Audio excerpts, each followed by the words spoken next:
le coup de marteau.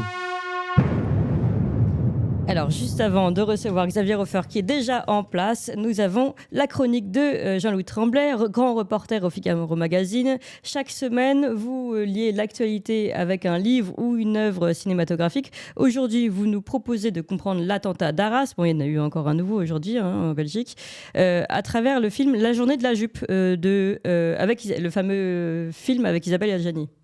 Oui, malheureusement, ce film qui date de 2008, qui a donc été réalisé bien avant les affaires Samuel Paty et les dernières, celles qu'on connaît, a une douloureuse résonance, dans la mesure où ce film, c'est un huis clos. Ça se passe dans un collège dit sensible qui s'appelle Maxime Gorki, ce qui laisse deviner une mairie évidemment communiste. Il aurait pu s'appeler Gagarine ou Salvador Allende d'ailleurs. Et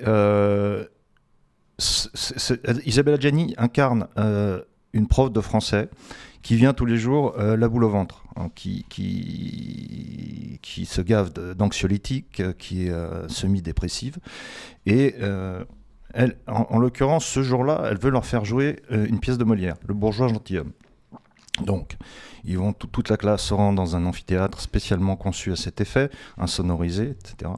Et puis, comme d'habitude, c'est chahut, insultes, colibet, lazzi, etc. Elle ne supporte plus, elle n'en peut plus, cette pauvre femme. D'ailleurs, ça m'a fait penser, l'autre jour, j'écoutais la sœur de Samuel Paty, qui est également professeur, qui était interviewée sur France Info, qui disait que il y a 3 ans, lorsque son frère était assassiné, c'était la sidération, mais aujourd'hui, ce qui domine, c'est la rage, la colère.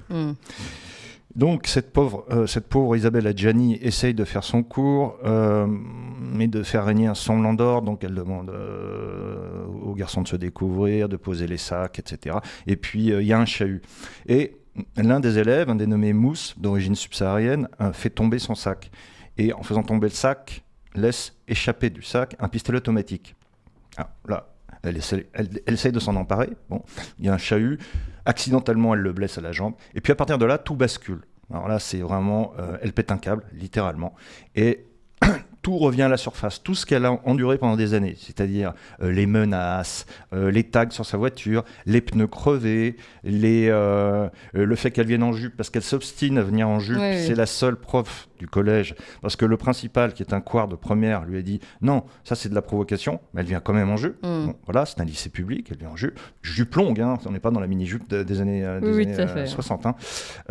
Donc très, très, très, très correct. Absolument pas de nature à provoquer. Donc... à partir de là, elle prend sa classe en otage, voilà, bandit son arme, et elle leur fait faire tout ce qu'elle aurait rêvé de faire finalement dans une société normale.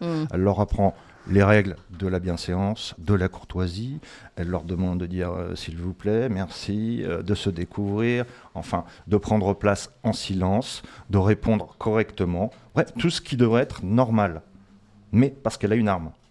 Voilà. Oui. Et je vous propose d'ailleurs un extrait. Oui, on va l'écouter. Passage du film. Farid. J'appelle Farid. Il va enlever très vite son bonnet pour une fois. Je peux pas le retirer, madame. C'est religieux. Religieux? Mais qu'est-ce que tu veux que ça me fasse? On est dans une école laïque ici. Ah bah quand il n'y aura plus de vacances de Noël, là, je retirerai mon bonnet. Pourquoi t'aimes pas les vacances? Non, c'est pas ça. Noël, c'est chrétien, c'est pas laïque.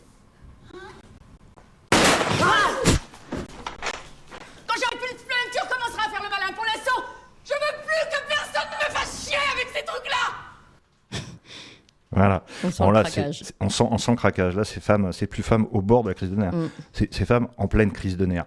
Et crise de nerfs justifiée. Alors, ce qui est intéressant dans le film, c'est... parce qu'on a tous les ingrédients de ce qui se passe dans la société.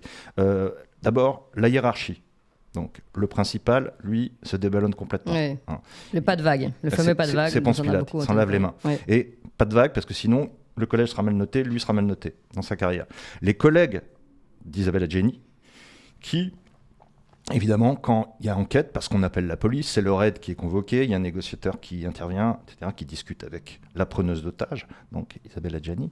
Et là, il y a un interrogatoire de ses collègues et ils disent tous, oui, enfin, elle était très limite, elle était limite raciste. Alors l'autre, le policier, mais qu'est-ce que ça veut dire ?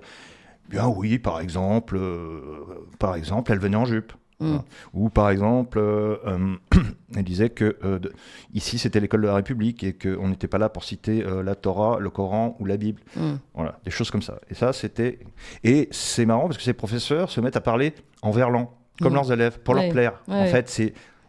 Voilà, Le ils baissent à un nivellement par moment, le bas, l'une des collègues d'Adjani, la seule qui la défend, Ouais. dit voilà, vous baissez votre culotte, c'est tout, un point, c'est tout. Il y a ça, et il y a aussi le déni des familles qui est intéressant. Ce qu'on entend à chaque fois, je ne sais pas si vous avez noté sur LCI, BFM, Ouais. à chaque fois, bon, on va faire un micro-trottoir dans la cité